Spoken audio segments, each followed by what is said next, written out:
ValveTime.net. Hi, and welcome to yet another Halloween edition of ValveTime Database, a show where we overanalyze subjects related to Valve's games in order to try and identify some larger meaning or just learn something. In this episode, we'll be following up on our previous episode about the Combine Synths, looking at a few of the more unusual and less commonly seen synth designs. As we mentioned in our last episode, synths typically stand as cyborg warriors or equipment forcibly manufactured by the Combine by merging technology and living creatures captured from worlds they have conquered, helping to further establish their universal rule. While these synths typically feature less brutal augmentations compared to those we discussed in Part 1, there's still a lot of rather disturbing additions to mention here, so let's get right back to it.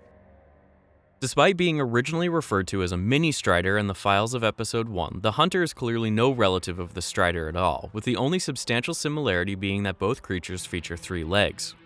While this was mentioned in the Prima Guide for the Orange Box, Half-Life writer Mark Laidlaw has since confirmed the description seems wrong despite the species' minor similarities. The Hunter's smaller size and more adjustable legs provide it with far more versatility and agility than the Strider, while its larger array of close-quarters weaponry make it far more able to take on ground units.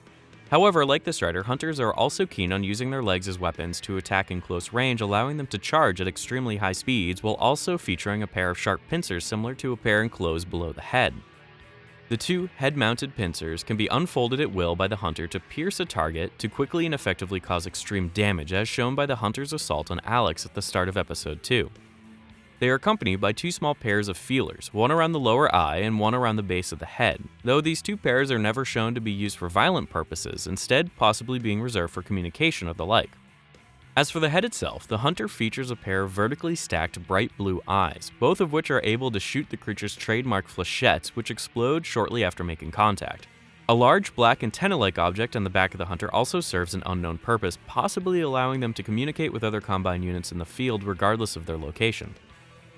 This theory becomes very believable when you remember that the Hunters have so far only been seen in more desolate or isolated locations such as forests or snowy wastelands.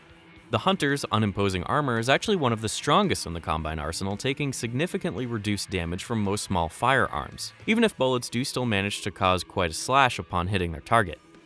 Basically, unlike every other synth we'll have covered in these 2 episodes, the Hunter is unique by not featuring any obvious points of augmentation or mechanical adjustment, with all the creature's powerful weaponry and armor seemingly natural to the creature itself. The only questionable marks present on the Hunter's body are small boils beside the eyes, which could feature as a result of experimentation or tampering, but it's entirely possible that they are simply that, small boils beside the eyes. Given the fact that we don't see any Hunters throughout City 17, it's believed that they are exclusively used outside of urban areas in order to, hunt opponents of the Combine in harsher terrain where soldiers and Striders are less able to maneuver and destroy the terrain. This also explains why Alex and some of the other citizens at White Forest have next to no idea what Hunters are actually capable of, something we as the player quickly learn over the course of Episode 2. Before we move on, let's jump back to Episode 1 to briefly talk about the Hunter's long history. The Hunter originally premiered during Dr. Mossman's transmission in Episode 1, briefly showing itself before diving towards the camera. The then mini-strider featured an all-navy blue texture with very simplistic detailing and a very basic model. Despite Episode 1 and 2 being developed alongside one another, the Hunter's exact design clearly wasn't entirely nailed down by the time Episode 1 was shipped in 2006, giving Valve another year and a half to nail down the creature's concept. The Hunter was then shown off multiple times at cut locations around the White Forest base, with fine details such as the rear antenna and the front pincers being gradually added on as time went on. Although the shield scanner is by far the smallest entry to the Combine's existing synth arsenal, it is far from uninteresting. Since they are only shown during the City 17 Street War, shield scanners are likely only dispatched by the Combine in times of all-out war, providing excellent reconnaissance as they float above dangerous territory looking for enemies. Unlike the more regularly seen City Scanner, which is a robot, the shield scanner is quite clearly a cyborg like the other synths, and various natural and unnatural components forming a claw used to lift heavy components. When closed, the shield scanner's design is far more simple and artificial looking, with augmentations including armor plating, numerous Combine logos and insignia, a camera to act as an external eye, and a spotlight on one side of the head. The interior of a shield scanner is a huge mess of cables strutting in and out of whatever remains inside the head, with numerous small devices attached along the way.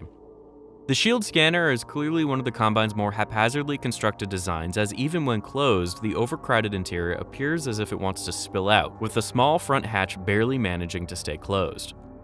Despite seemingly featuring the same heavy armor plating as the Striders, gunships, and dropships we mentioned in last episode, shield scanners are relatively easy to destroy with traditional weapons and bullets, possibly due to their smaller, less refined design. Once they are destroyed, shield scanners may drop small combine batteries, clearly referencing their current dependence on technology and increased requirements to survive.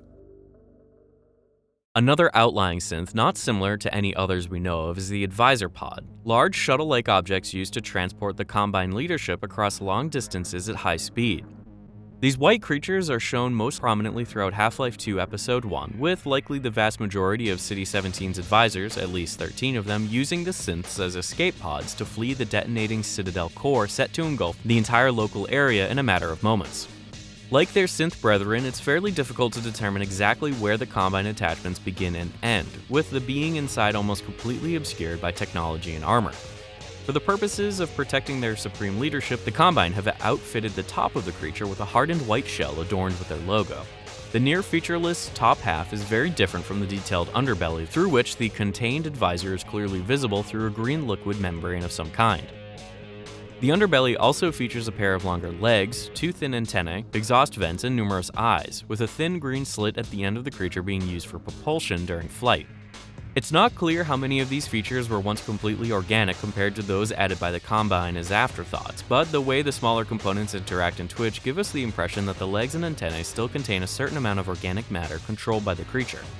In Episode 1, the Advisor Pod is introduced to Alex and Gordon in the Citadel as they accidentally access files related to one particular advisor introduced at the end of Half-Life 2. This is by far the best close-up we get to a living pod, with the thin arms extending to quickly seal the soft belly covering the advisor before it is lifted further up the Citadel, likely to some kind of unseen launching platform. In Episode 2, only two advisor pods are shown and in two very different states. Having served their purposes of getting their respective advisors out of Citadel's initial blast radius, the pods likely came to rest somewhere in the Outland, with Combine forces hurrying to regroup around their landing sites to protect their commanders, as described by the Adversarial Assistance Act mentioned during Alex and Gordon's retreat from the barn. Vital alert. Autonomous units subsumed. Mandatory compliance with all tenets of Adversarial Assistance Act. Threat level adjustment. Probe. Expunge. The first pod is shown to be alive and well on the back of what Valve title an Advisor platform, a large metal vehicle used to carry pods while on the ground, likely reflecting their inability to walk or fly extremely long distances. The second pod is shown in a much worse state after having crash-landed much further into the Outland, with damage from the impact having split the creature in two and bending numerous metal pipes, likely used for cooling out of the chassis. Despite the vast amount of damage, the pod's verification code can still be seen on the base, reading 314 ERB-LOCK 0017.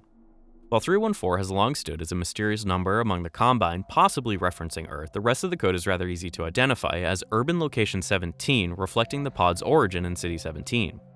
This code would likely make it extremely easy for a Combine force from anywhere in the world or any of their conquered locations to identify the contents of the pod on a literally universally accepted system. Early concept art for the Advisor pods displays them as large tubs covered entirely in thick armor or a thinner translucent organic skin, with the final design featuring as a clear combination of both ideas. Last and actually sort of least are the Crab and Mortar Synths, a pair of mysterious creatures only seen once during the final ascent up the Citadel at the end of Half-Life 2. Both of these synths are only previewed in passing as Gordon is taken up to Breen's office, with both of them being moved around on separate conveyor belts.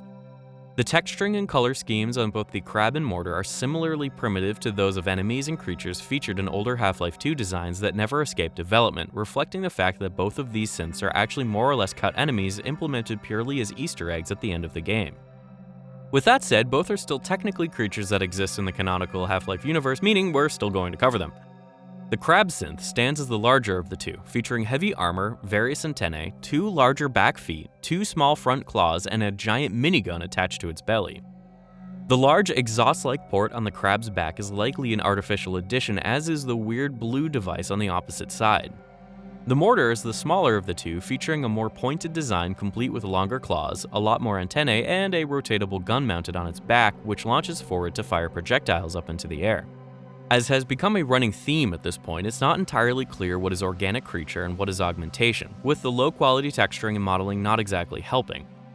The face of the mortar appears relatively untampered with compared to the rest of its hardened shell, but the fact that these creatures hardly even move, let alone fight, makes distinguishing their true appearance and purpose extremely difficult. While we did mention that their inclusion is likely the result of a small Easter egg not necessarily designed to be taken seriously, it's possible both the Crab and Mortar synth do occupy an important strategic position within the Combine arsenal, as their extremely heavy weapons could be easily used to help quell a rebellion such as the one that erupts in City 17. It's possible the Combine were looking to dispatch these creatures onto the streets after having them teleported in as special reinforcements, but this plan was likely inadvertently stopped by Gordon, following the destruction of the Dark Fusion Reactor and the top few floors of the Citadel only tens of minutes later. This theory, coupled with the possibility that Crab and Mortar synths were never supposed to be sent to Earth, would definitely explain why we haven't seen any of them before or since, even if the real-world explanation is definitely to blame rather than anything in-universe. And that wraps up the second half of our look at the Combine synths.